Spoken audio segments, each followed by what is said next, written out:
Prinsipyo sa buhay, number 14. Kumikilos ang Diyos para sa kapakanan ng mga naghihintay sa Kanya. Magandang araw po sa bawat isa. Sa mundong laging nagmamadali, ang paghihintay sa anumang bagay ay madalas nagdudulot sa atin ng pagkainip at pagkawala ng matinong pag-iisip. Mas madalas kaysa sa nais nating aminin. Walang sino man ang nasisihang pumila. Ayaw nating maghintay sa traffic light. Ayaw natin maghintay ng pagkain. Kahit sa magandang bagay tulad ng paghihintay na kumagat ang isda, ayaw din nating maghintay. Gusto natin ang gusto natin ngayon na. Ngunit tinuturo ng salita ng Diyos na ang ilan sa pinakadakilang aral sa buhay ay natututunan natin habang tayo ay naghihintay. Ang mga waiting room sa buhay ay maaaring maging mahihirap na silid-aralan, ngunit nangangako ang Diyos ng dakilang gantimpala sa mga naghihintay sa Kanya. Nais ng Diyos na gamitin ang mahabang paghinto sa ating buhay para sa ating pagpapala kung pahihintulutan natin siya. Bakit tayo pinaghihintay ng Diyos? Una, natutuklasan natin ang kalooban ng Diyos. Ang Panginoon ay mabuti sa mga naghihintay sa Kanya, sa taong naghahanap sa Kanya. Lamentations chapter 3 verse 25. Hindi pinagpapaliban ng Diyos ang ating mga hinihiling upang tayo ay iligaw. Bagkus kahit tayo ay naghihintay, siya ay kumikilos upang ang lahat ay magkalakip-lakip para sa ating ikabubuti at sa kanyang kaluwalhatian. Romans 8:28. Habang inihintay natin ang kanyang pagpapala, inilalayo natin ang ating paningin sa problema at ibinabaling sa Diyos. Nakikinig sa kanyang tinig at patnubay. Sa ganitong paraan, natututo tayong sumunod sa kanyang kalooban at lalong lumalalim ang ating relasyon sa kanya. Pangalawa, tumatanggap tayo ng supernatural na lakas at sigla.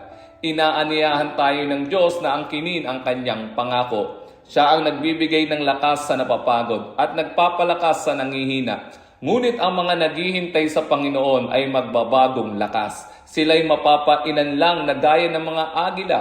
Sila'y tatakbo at hindi mapapagod. Sila'y lalakad at hindi manghihina. Isaiah chapter 40 verses 29 to 31. Sa panahon ng paghihintay, pinapalakas ng Diyos ang ating pananampalataya, tibay ng loob at lakas. Tayo ay higit na nauhubog sa wangis ni Kristo at sa kanyang mga katangian. Pag-ibig, kagalakan, kapayapaan, pagtsatsaga, kabaitan, kabutihan, katapatan, kahinahunan, at pagpipigil sa sarili. Galatians chapter 5 verses 22 to 23. Kailanman, ang paghihintay sa Diyos ay hindi nasasayang na oras. Pangatlo, nagwawagi tayo sa mga laban. Maghintay ka sa Panginoon at ililigtas ka niya. Proverbs chapter 20 verse 22. Kapag tayo ay nagmadali at gumawa ayon sa sariling paraan, madalas tayong nauuwi sa pagkatalo.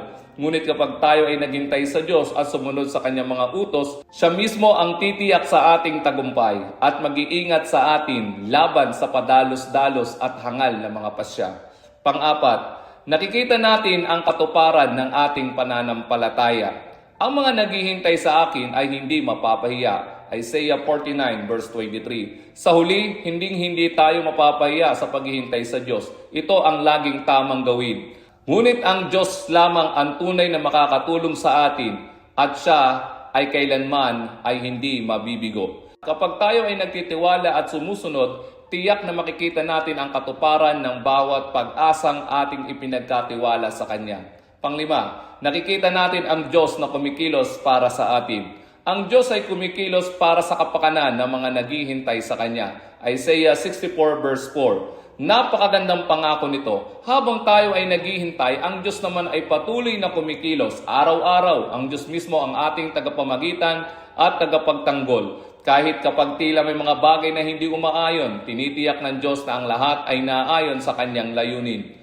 Ang paghihintay sa Diyos ay gaya ng pagtatanim ng halaman. Maglalagay ka ng binhi sa lupa, didiligan mo ito at pagkatapos maghihintay ka, maghihintay at maghihintay pa. Sa pagdaan ng araw, sa tulong ng araw at ulan, sisibol ang binhi at darating ang panahon, makikita mo ang bunga ng iyong itinanim.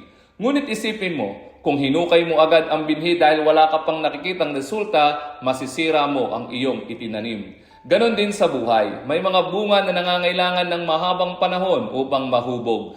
At ang Diyos na nagbibigay bunga nito sa ating buhay ay lubos na nakakaalam kung gaano katagal dapat tayong maghintay. Kaya magtiwala ka sa Diyos at magtiyaga sapagkat siya ay gumagawa ng mga bagay na higit na maganda at mahalaga kaysa sa iyong inaasahan o naiisip.